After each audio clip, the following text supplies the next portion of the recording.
Hello, everybody. Welcome to the GKC show. I am Mark Lombardi, and we are joined with our co-host Sam Whitaker and our special guest Greg Yagoda with PixelWooks. Welcome, Greg. How are you? I'm excellent. Great introduction. Thanks for having me on the show. About the first try too. Yeah, first try. First try, no warm up, right? Cool. What is that? Sunreal or something? I think. So, well, welcome, Greg. We appreciate you coming on to the show. And PixelWooks is a project that I follow, kind of rooted into the jam band community. But instead of me doing, talking about your project, why don't you tell us a little bit about what PixelWooks is? And yeah. Yeah, thanks. Sorry, my dog's going crazy in the background. The UPS truck drove by right as you were finishing. But yeah, so thanks again for having me on the show. This is awesome. Pumped to hang with you guys.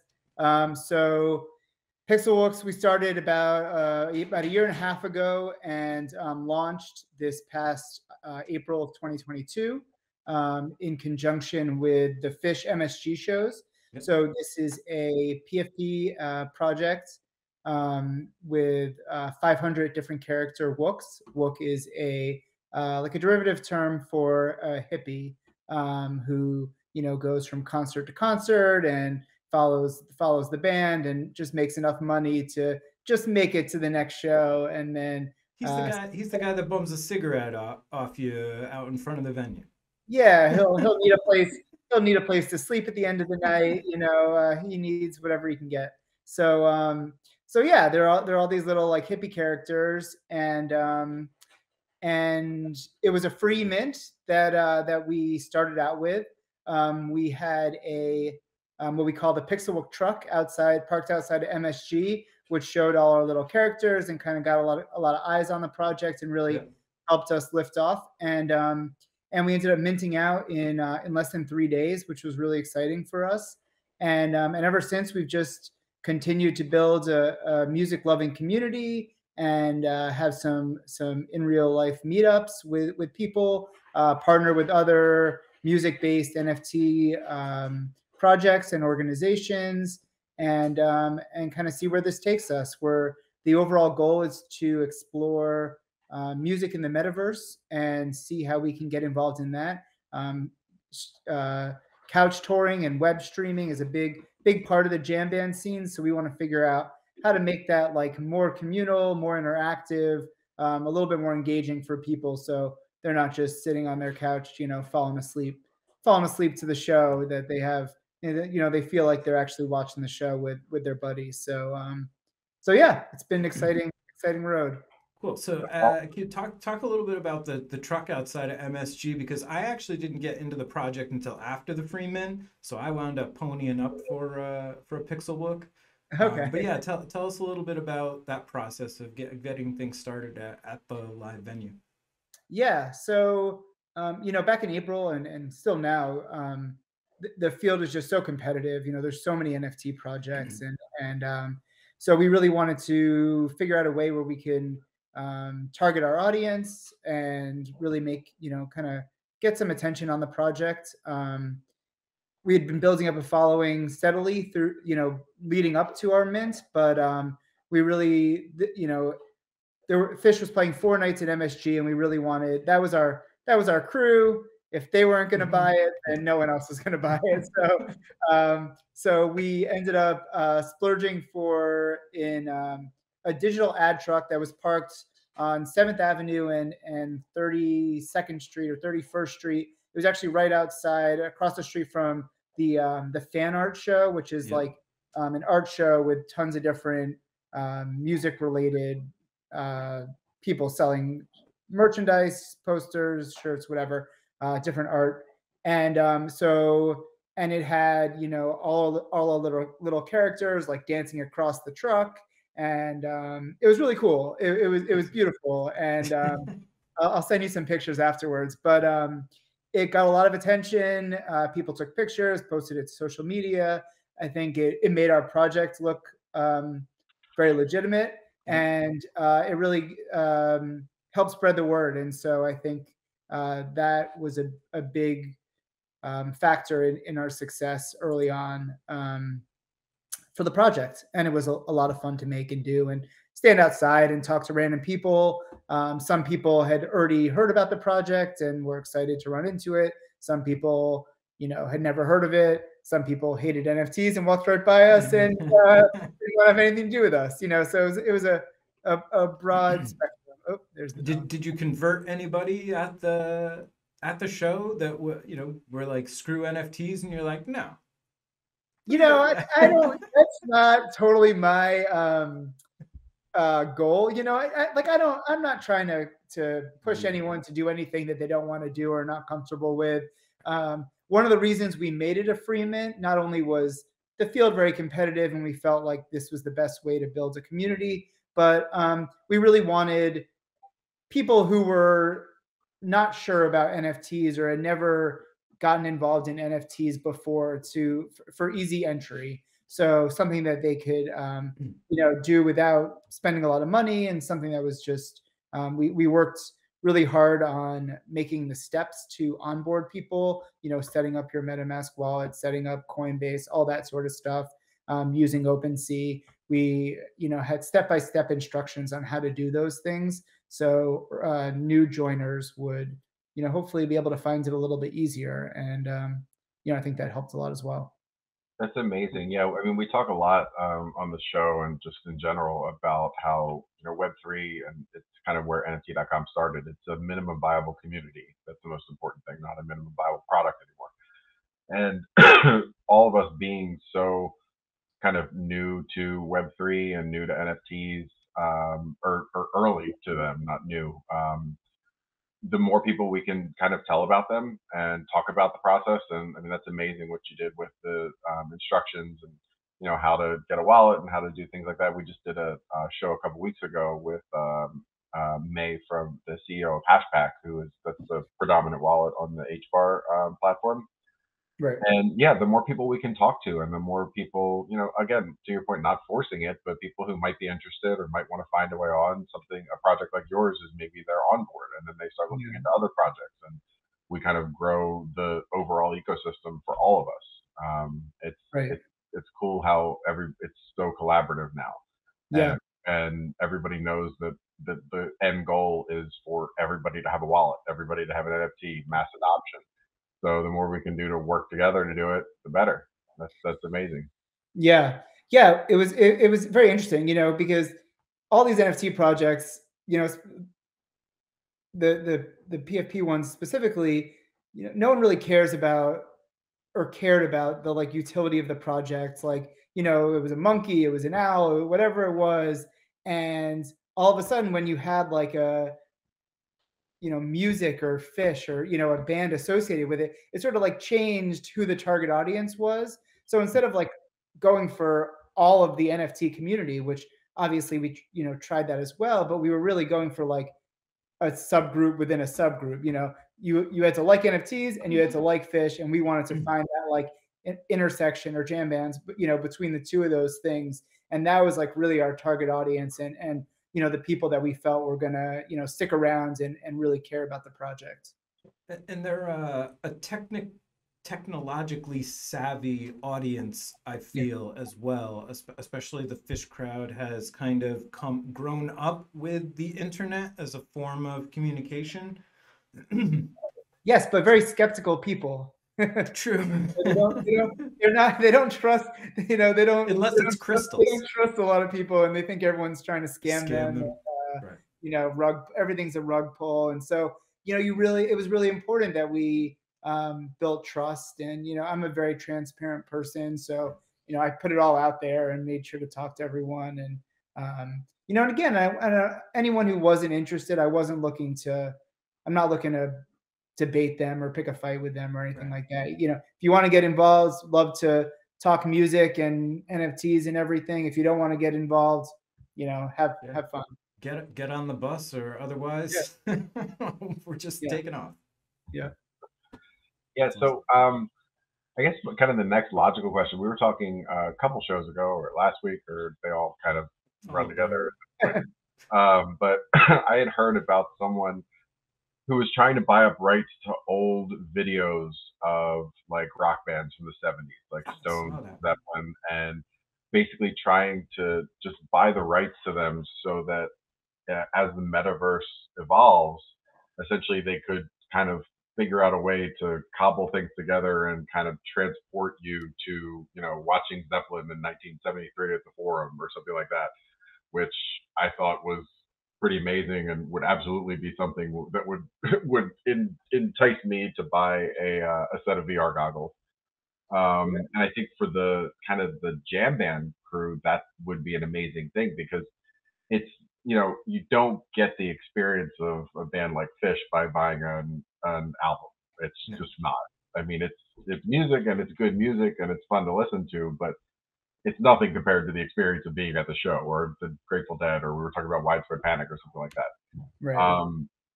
So I guess, how do you see the kind of Web3 impacting live music and impacting how people can interact with bands and just music in general going forward?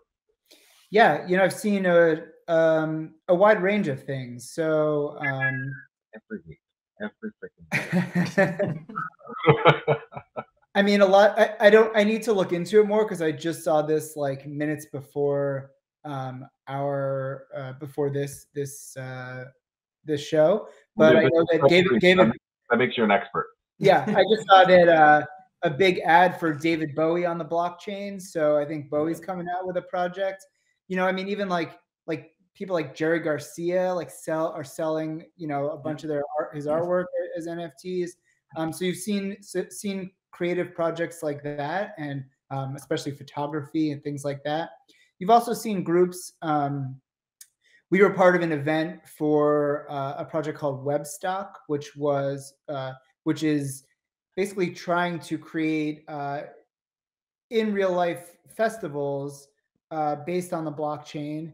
And by minting their pass, you get access to you know, all their future concerts, and they're looking in different areas. They had one in New York City as part of NFT Week back in May. They have another one in London, I believe maybe it was this past week. So they're planning different events with bands, and you know, all of whom sell their music and promote their music through the blockchain and NFTs. And we were a part of that event, their Genesis event in New York. Also, Superfest is another one, which is run by the people who run Bonnaroo and Outside Lands, and they're selling their Founders Pass. I believe that they're ending the mint possibly today or sometime this week. Did you get one? I did get one. We bought one as for PixelWooks for the project, and that pass, you know, I assume it'll unlock other benefits as well, but will at least get you tickets to 2 festivals in the future. So, and their first festival is being planned for next summer. And one of the cool things about it is they're really looking to their community and the people that minted the pass to dictate how the festival goes down, you know, where it's located, what type of acts they have, how the schedule is set up, you know, how we can use technology and creative in different ways, how to make it like a, you know, a more unique festival compared to every other festival that, you know, that's out there before. And you know, so that's been a really exciting project to watch. And they've got, you know, they just have tons of great people running the project and backing the project. Some of the people that have minted the project, like Gary V, bought a pass. Mark Brownie from Disco Biscuits bought a pass. So they're getting a lot of really cool people involved in the project, and so it'll be interesting to see where that goes. You know, I've also seen and also a bunch of kind of jam band related projects have launched since our project that we've collaborated with and talked to and, you know, bounced ideas off of. So there's a Fan FT, which just minted over Labor Day weekend. They were out. Totally missed that. I was told to buy one too. I mean, it's not. You can still mint one, but they're it's a PFP collection, 555 lizards, and buying a lizard gets you the digital asset, plus it gets you a poster by a well-known artist who's done other fish and music posters before, and they have in real life meetups. They had a Yonder Mountain Brewing or something out in Colorado. They just had a meetup out there, so that's been cool and interesting to see how that project evolves. And also, there's a project called Fan Sets, which hasn't minted yet, but each set of fish is designed like a tape cover, like an old trading tape cover. And right, so you would basically buy and collect tape covers, kind of like the old days, and there's ways to like send it, like make copies and send to friends, and like I don't know, again, they haven't launched yet, but it's been a really interesting project to follow, and they're a great crew of people, so it's been fun getting to know them as well. Nice. So there's definitely a lot of these music related projects, specifically fish and jam band related projects kind of coming into view, which has been cool to see and work with. So you're a DAO run organization, and so it's interesting and very pertinent for us because NFT.com is going to be a DAO run organization. So I think we could and we have talked about DAOs for an entire show in the past, but specifically, I think there are a lot of hurdles when you're building a DAO, not only building a DAO but getting one that works and then making it sustainable. So I think one of the big ones is definitely member engagement. So once you have a DAO, you have all these people who are part of a DAO. How do you get a quorum so that you can have a vote? How do you get people to stay engaged? And I think it's probably not to typecast too much, but the jam band following, trying to get that group of people together for something other than a concert is probably pretty difficult. So how do you foresee that happening? Like, what are you planning to do to kind of mitigate some of those risks? Or are you like the rest of us and just kind of figuring it out as you go? Yeah, there's definitely a big part of it that's figuring it out as I go. Haven't had to worry about that too much at this point. Again, we're still in the early stages of the project. So at this point, really just trying to continue to build engagement, build community, get the word out and get people involved. And I think that while it changes over time, you kind of know the people that have been involved in the project and are more vocal and have showed up and helped out with the project along the way and have asked to like give out stickers at concerts and set up a booth at this festival and things like that. So they obviously are important to our project, and we know where that they're loyal.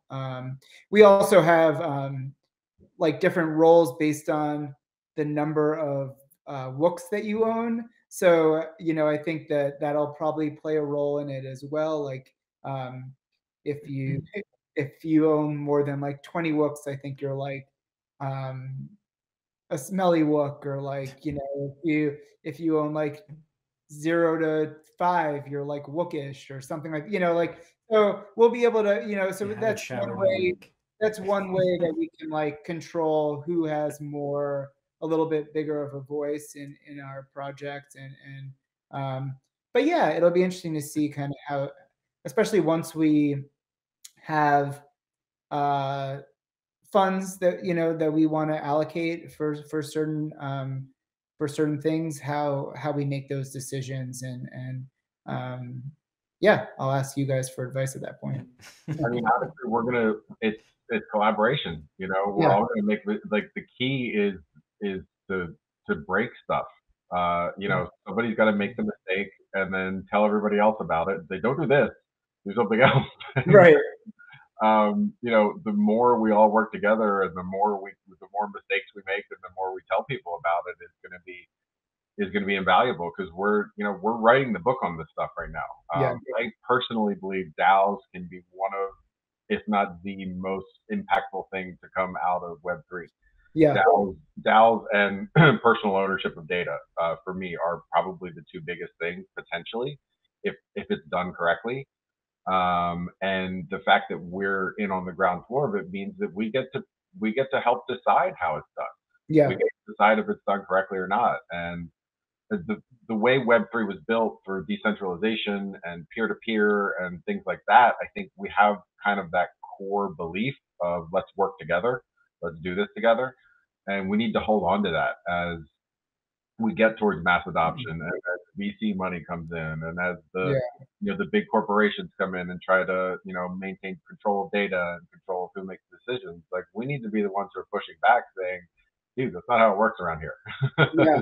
So, and what's cool is I've seen a lot of, when I first got into crypto and NFTs, it was very intimidating, because every time you go into a Discord, like the first thing you see is like, no promoting your project, no shilling, no shilling, and all that stuff. And I was like, how are you supposed to learn anything? How are you supposed to like make contacts here if like no one wants to talk to you? But especially within the music, these music groups, everyone's been super open and inviting, and we have constant meetings and Twitter spaces where we all collaborate and share ideas, and it's really not competitive at all. It's really trying to build each other up and leverage the work that everyone else is doing to help our individual projects as well. So that's been really cool to see. Yeah, we had a conversation last week with a professor from New York, and we were talking more specifically about women in Web3. I think it's last week. These things just run together. But anyway, we had this conversation at some point in the last month. It was 2 weeks ago. She was talking about what we all know, that if you want to get involved, just reach out. Go find a meetup. Go somewhere. I mean, especially if you live in a big city. There's meetups happening all over the place. Join a Discord. Join a Twitter. Reach out. Say, hey, I'm new to this, and I just want to learn. And people are going to reach out to you. They're going to go out of their way. They're going to host a Twitter space for you, especially in the HBAR community is hugely supportive. Yeah. I have to get a plug in because I'm trying to rally as much support as I can, but I'm actually teaching a course next week at the Fashion Institute of Technology in New York. Awesome. So I'm guest lecturing about Web3 and NFTs, and I'm putting together a Twitter space for the students. And I just sent out a tweet last night for the HBAR community. Hey, who wants to join? I'd love to show these students how supportive everybody is. And it's just like an outpouring. Everybody's like, I'll be there. Yeah, let me retweet this. Let me tell it. Like, I mean, everybody wants to be a part of it. Everybody wants to help out and grow the community. So the more we can do that on the DAO front, on whatever front. I mean, if any of your followers are watching this for the first time and all they own is a PixelWooks and they want to get involved in something else, reach out. Like, find us, find somebody. We're going to help you. Yeah, I love that. So, Greg, you minted the project on Ethereum.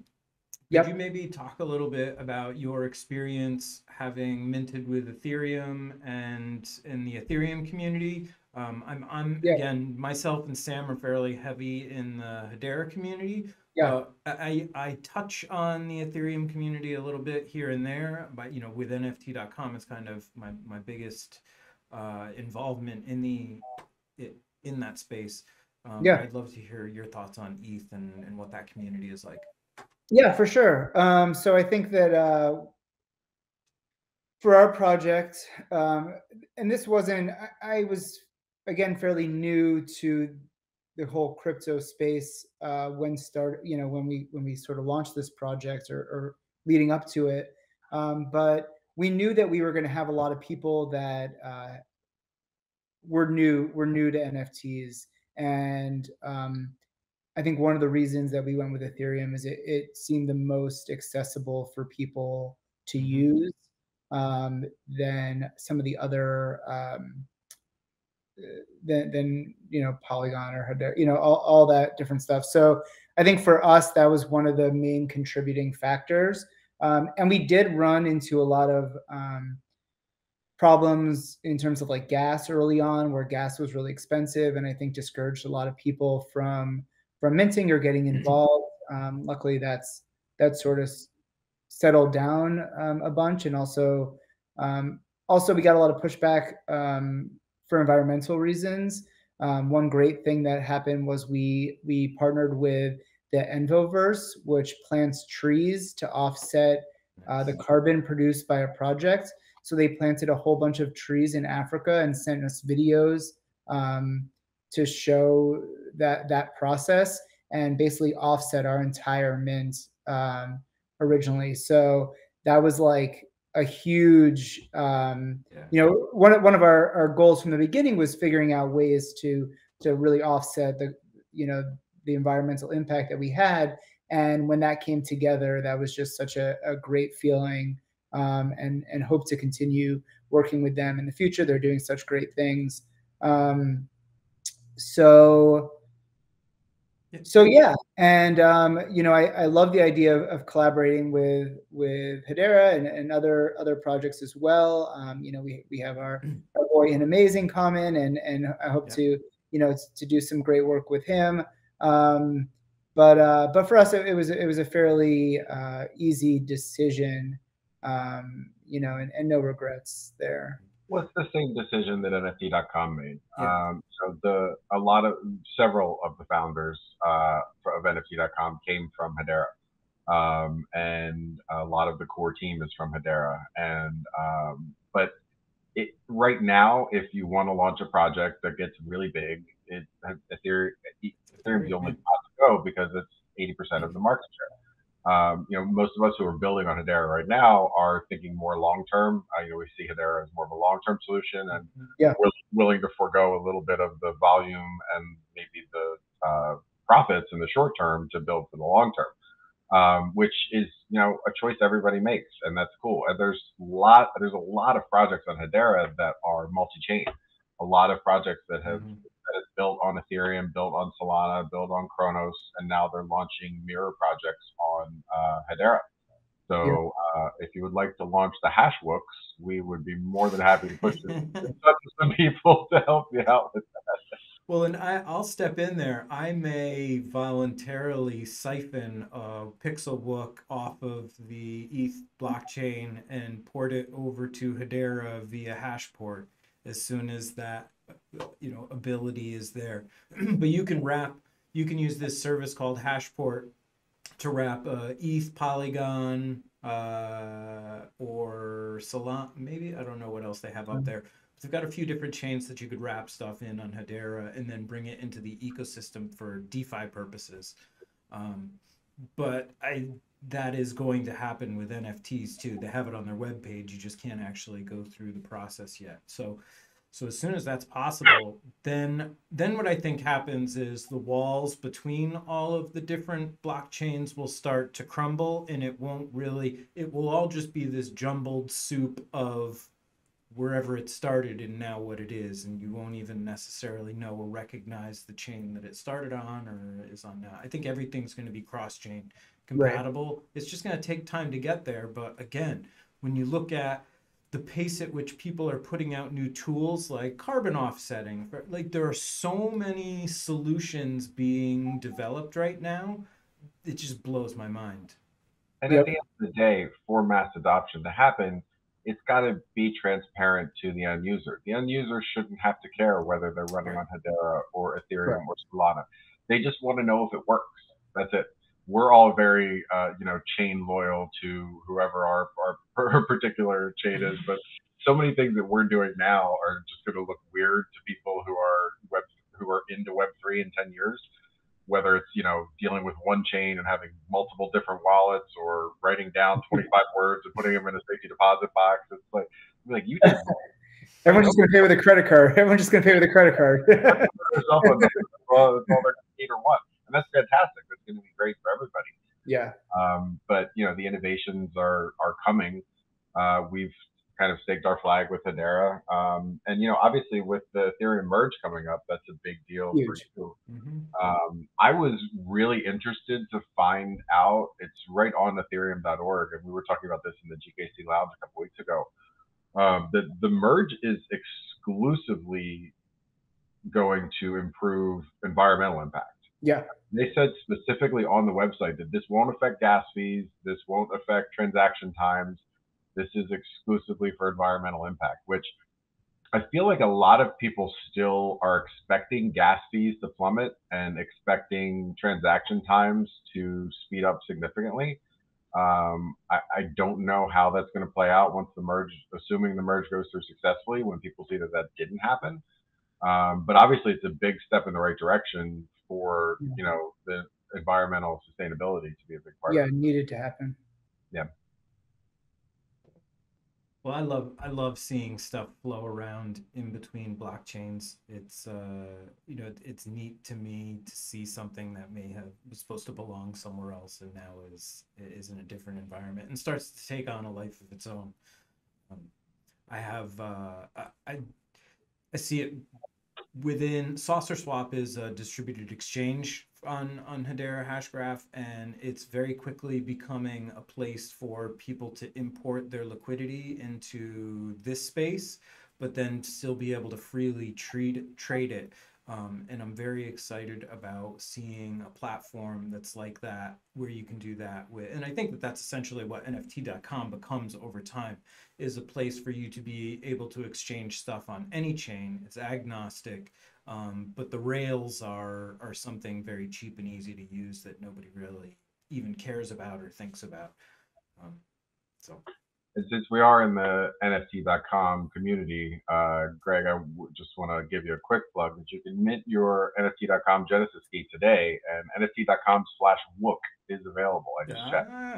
All right. It's a little investment in future marketing, whatever. Do what you want. Just Thanks a lot. Well, that's a sale for you there, Jordan Fried. I better get it quick, because when this thing airs, Brock is going to mint it immediately. So I'll scoop it up for you as soon as this is over.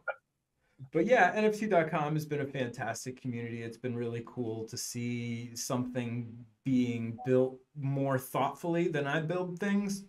So, so like I'll pimp my own project here a little bit towards the end here. So I just released Tangle of Words. You can see behind me, we've got a tangle that if you follow Tangle of Words on Twitter, you'll be able to work with this Tangle of Words tomorrow or the next day when we release the next game. And essentially it's just a community refrigerator magnet poetry game where you can, put together words and phrases and things like that from a predetermined cluster or tangle of words. And they're themed. The last one I did was Grateful Dead themed. And then this one will be, Hedera themed.